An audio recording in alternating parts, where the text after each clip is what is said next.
Libre-échange de 9 à 10 heures sur RCN 90.7. www.rcn-radio. Le problème aujourd'hui, c'est de pérenniser un système qui est quand même axé sur la répartition, c'est-à-dire qu'il n'y a pas de... C'est une caisse, mais il n'y a pas de... C'est-à-dire que c'est les actifs qui cotisent pour les retraités. Hein. Oui. C'est pas une caisse par capitalisation qu'on peut l'avoir, par exemple, dans les banques.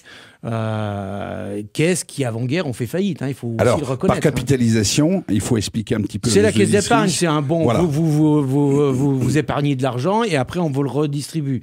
Sauf que cet argent-là est placé sur des marchés financiers avec le risque des marchés financiers. Le système actuel, il est à bout de souffle. Oui. Parce que non seulement... économiquement, c'est compliqué, mais en plus, il est inégalitaire. C'est-à-dire qu'aujourd'hui, vous avez des gens qui ont des espérances de vie très courtes, enfin plus courtes que les autres en tout cas, et c'est ceux qui ont eu les boulots les plus pénibles, et malgré d'ailleurs ce qu'on a réussi à obtenir les dernières années...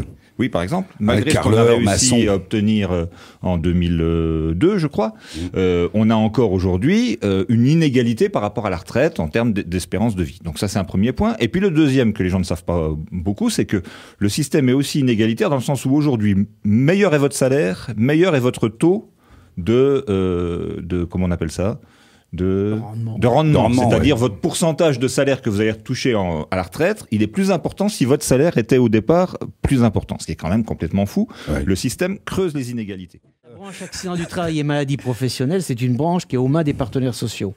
Et donc, les comptes s'équilibrent. C'est-à-dire que c'est en fonction du risque, des invalidités et tout ça qu'on calcule le taux de cotisation des employeurs. D'accord. Tous les ans, un employeur, il reçoit sur sa feuille en début d'année, il reçoit son taux qui correspond au taux d'accidentabilité de sa branche dans laquelle il est. D'accord. Que le bâtiment... Et par rapport à l'entreprise aussi. Eh ben voilà, c'est le taux qui est appliqué à l'entreprise sur les salariés qu'il a dans l'entreprise. Ça veut dire que, bon, la branche, alors, des fois, il y a des années, elle est déficitaire, mais elle n'est pas déficitaire énormément. L'année suivante, elle est excédentaire. C'est-à-dire qu'il y a un ajustement permanent des cotisations. Et là, on peut pas dire qu'il n'y a pas de moyens, parce que il faut pas non plus rigoler. Les moyens, ils sont comptés aussi. Il faut, moi je dis aujourd'hui, il faut optimiser l'ensemble des fonctionnements, que ce soit ceux de la sécurité sociale, que ce soit ceux de la médecine du travail, que ce soit ceux aujourd'hui de l'inspection du travail. La prévention coûte toujours moins cher que la réparation. Ouais.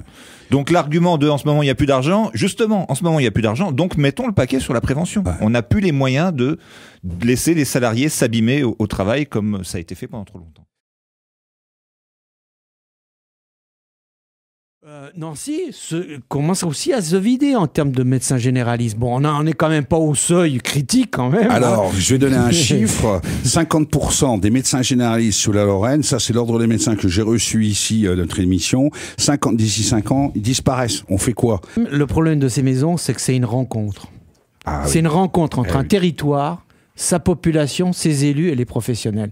Si on n'organise pas je dirais un peu vulgairement ce ménage à trois, ménage à trois, bien souvent ce qui se passe dans les campagnes aujourd'hui, le maire dit moi j'ai plus de médecin, bon je monte ma maison et puis venez. C'est pas comme ça que ça se passe. Il semble que la liberté totale d'installation, on voit que ça peut plus durer, quoi. Ça durera plus très longtemps. Il faut trouver quelque chose d'autre. Voilà. Ben oui, mais on a Marisol Touraine. Après, attends.